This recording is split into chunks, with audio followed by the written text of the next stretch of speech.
नमस्कार दोस्तों, Alchemy science आपकी अपनी चैनल में मैं धर्मेंद्र सिंह वाघेला आपका हार्दिक स्वागत करता हूं। आज का ये जो वीडियो है वो अग्निस्थायी पारद जो हम लोग लोहे के संयोग से बनाएंगे, जिसका टेम्परेचर 1200 से 1300 डिग्री तक के ऊपर का रहेगा। तो उसके बारे में मैं आप लोगों को आज थोड़ा सा नॉलेज दूंगा। वीडियो शुरू करने से पहले मैंने पहले भी बोला हुआ है कि मेरी वीडियो को पूरा देखिएगा, सुनिएगा, जिससे आपको एक्सपेरिमेंट के बारे में टोटली नॉलेज मिल पाए। और तीसरी बात कि लाइक, शेयर, सब्सक्राइब करना मत भूलिएगा और नीचे दिए गए हुए बेल आइकॉन के ऊपर क्लिक भी कर दीजिएगा, क्योंकि मेरे आने वाले नए वीडियो आप तक जल्द से जल्द पहुंच पाए। और जितने भी नए सब्सक्राइबर हैं जो अभी मेरी चैनल देख रहे हैं, वो लोग कृपया करके मेरी चैनल को सब्सक्राइब कर लीजिए, जिसके कारण मेरे जो जनवरी में आने वाले वीडियो है वो आप लोग लाइव एक्सपेरिमेंट के जल्द से जल्द देख पाओ उसके कारण। तो अब हम लोग जो बात कर रहे हैं अग्निस्थायी पारद के बारे में। अब ये जो मैं प्रक्रिया आप लोगों को बताऊंगा, उसके लिए एक आपको मैं छोटी सी चीज़ बता देता हूं कि ये पारद यदि जो आप लोग बना लोगे, आपके पास आगे की टोटली लाइन होगी, तो आप 1 ग्राम भस्म से कम 100 ग्राम चांदी का वेध कर सकते हो। इतनी बड़ी क्रिया है ये। लेकिन ये कैसे करोगे वो आपके ऊपर है, मैं ये टोटली पूरा एक्सप्लेन नहीं कर सकता यहाँ पे। तो उसके लिए मैं आप लोगों का क्षमा प्रार्थी हूँ, तो उसके लिए मुझे माफ़ कीजिएगा। रही बात अग्निस्थायी पारद की, पारद देखो 5-10 ग्राम का जो माल बनाना हो आपको, तो मैं आपको अभी से ही क्लियर बता दे रहा हूं कि पारद अग्निस्थायी की जरूरत नहीं है। 5 से 10 ग्राम माल बनाना हो तो आपको बड़ी क्रियाओं में जाना हो, जैसे कि सत्यवेदी है, सहस्त्रवेदी है, लक्षवेदी है, ठीक है। इन सब चीज़ों में जाना हो, उस चीज़ों के लिए आपको पारद कायम की जरूरत है।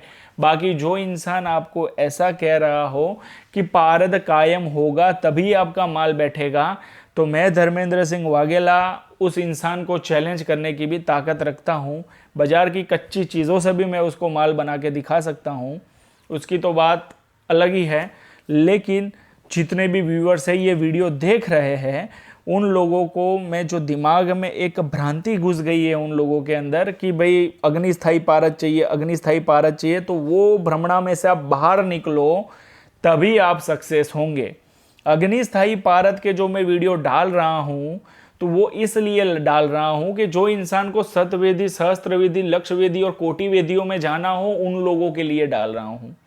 बाकी जो नॉर्मल चीज़ जो है, किसी को 5-10 ग्राम का माल बनाना है दिन का, तो उसके लिए आपको अग्निस्थायी पारद की जरूरत नहीं है। कच्चे पारद से भी काम हो जाता है। बस इसके अंदर बॉन्डिंग कौन से होते हैं वो आपको पता होना अति आवश्यक है। अदरवाइज आपको इस चीज का जो नॉलेज नहीं होगा, तो फालतू का आप अग्निस्थायी पारद के चक्कर में पूरा अपना जीवन बर्बाद कर दोगे, लेकिन आपके हाथों में कुछ नहीं लगेगा।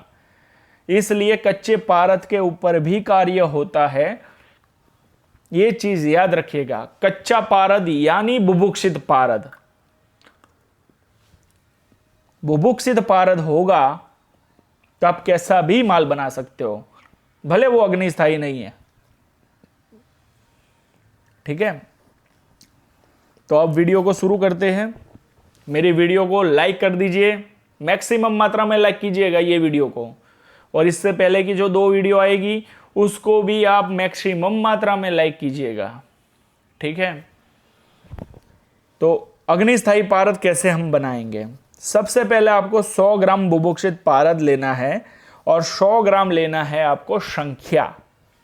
सबसे पहले 100 ग्राम पारद को आपको खरल में डाल देना है। खरल में डाल के 100 ग्राम शंखिया का पाउडर आप उसके अंदर डाल दीजिए अच्छी तरीके से, और अच्छी कजली कीजिए। ऐसी कजली कीजिए कि पूरा पारद का जो कलर उसके अंदर चमक दिख रही हो ना कजली के अंदर, वो टोटली गायब हो जाए।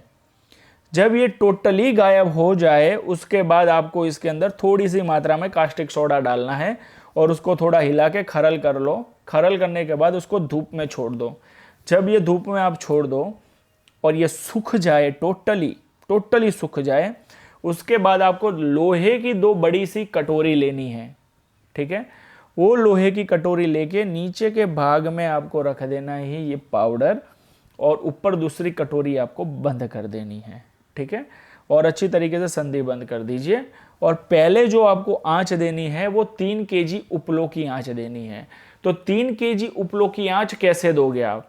तो 3 केजी उपलों की आंच आपको, जब सबसे पहले आपको उपलों को सिलगा देना है। जब उपले सिलक जाए टोटली, ठीक है, और उसमें से धुआं जो सफेद कलर का निकलता है वो निकलना बंद हो जाए, लाल अंगारे की तरह जब उपले चमक रहे हो ना, उस टाइम पे आपको ये जो चीज़ है वो उसके अंदर रख देनी है और पूरी तरीके से उसको 3 केजी की आंच जब होने देनी है। जब ये पूरी आंच ठंडी हो जाए तब इसको खोलना नहीं है आपको। उसके बाद वापस उसको बाहर निकालो और 10 किलो के उपले वापस सिलगाओ, उसके अंदर से धुआं छट जाए, उसके बाद उसके बीच में ये वापस रख देना है और 10 केजी की आंच देनी है। जब आप इसको 10 केजी की आंच भी पूरी आपकी ठंडी हो जाए तब इसमें से इसको बाहर निकालो और खोलोगे तो उसके अंदर काले और लाल ये दोनों कलर के अंदर आपको पपड़ियाँ मिलेगी। ये पपड़ियाँ जो मिले वो पपड़ियों को आपको कोयले की भट्ठी जिसका टेम्परेचर 1500 डिग्री का हो, वैसी कोयले की भट्ठी के अंदर आपको इसको मूस में डाल के गलाना है, तभी ये जिंदा होगा, मेटल बनेगा। और ये जो मेटल बनेगा वो मेटल ऐसा बनेगा, चांदी की तरह नहीं चमकेगा, ये लाल कलर के अंदर चमकेगा और इसका कलर, कस, सब कुछ लोहे की तरह आएगा। पूरा कस इसका एसिड पास होगा, कहीं पे भी इसका कस जाएगा नहीं। मैंने इस वीडियो के अंदर भी आपको शायद पहले बता दिया होगा कि ये जो पारद आपका बनेगा वो 1 ग्राम पे 100 ग्राम चांदी का वेध करने के लिए सक्षम है। तो ये चीज़ दिमाग में फिट कर लेना कि ये जो पारद बनेगा, ये पारद बहुत बड़ा कार्य कर सकता है यदि आपके पास आगे का कोई रास्ता हो तो। ठीक है, बाकी अग्निस्थायी पारद हमेशा शतवेदी, सहस्त्रवेदी, लक्षवेदी और कोटिवेदी के लिए ही है। ये चीज़ याद रखिएगा।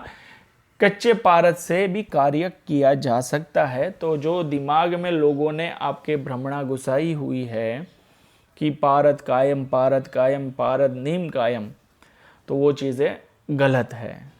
मैं ये चीज़ आप लोगों को पहले से ही बता देता हूँ।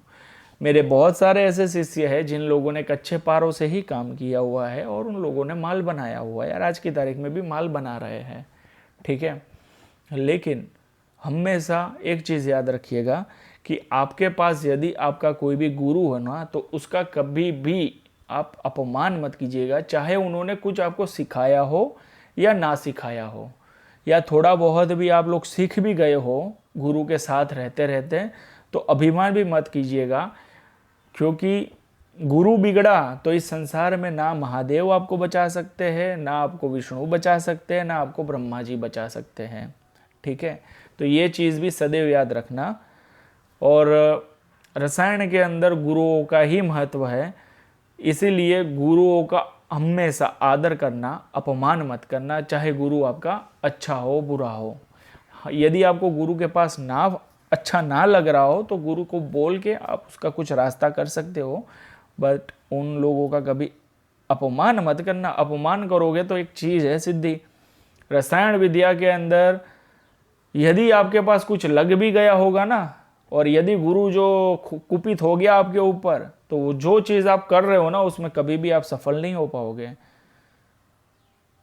जो चीज़ कर रहे हो ना उसमें भी आप सफल नहीं हो पाओगे कभी, और गलत रास्तों में, गलत संगत में चढ़ जाओगे, जिसके कारण आप अपने लक्ष्य से ही भटक जाओगे। क्योंकि गुरुर ब्रह्मा गुरुर विष्णु गुरुर्देवो महेश्वरः गुरुर साक्षात परब्रह्मा तस्मै श्री गुरवे नमः। सनातन धर्म के अंदर ना कोई भगवान है, ना कोई देवी देवता है। सनातन धर्म में जो प्रथा है ना वो गुरुओं की प्रथा है। इसीलिए अपने सनातन धर्म में हर एक इंसान को या हर एक चीजों को गुरु के रूप में ही प्रयोजित किया हुआ है हमेशा। महादेव, ये जो श्लोक है ना अपने अंदर, गुरु ब्रह्मा गुरु विष्णु गुरु देवो महेश्वरा, ये मैंने नहीं बनाया भाई, ये वेदों ने बनाया हुआ है। तो वेदों के अंदर भी यही चीज है कि वो लोग सबको गुरु के रूप में पूजने को बोल रहे हैं, लेकिन हम लोग भगवान के रूप में पूजते हैं, इसलिए कभी वो हमारी मदद नहीं करते। लेकिन जब आप किसी देवी शक्ति को गुरु के रूप में पूजोगे तब वो देवी शक्ति हमेशा आपकी सहायता के लिए सक्षम रहेगी, क्योंकि गुरु ही अपने शिष्य को तारता है, ना कि भगवान शिष्य को तारता है। ये चीज़ हमेशा याद रखना। और किसी को मेरे इन वाक्यों से ठेस पहुंची हो तो मैं क्षमा मांगता हूं, लेकिन मेरा जितना नॉलेज है उतना ही मैं आप लोगों को बता रहा हूं।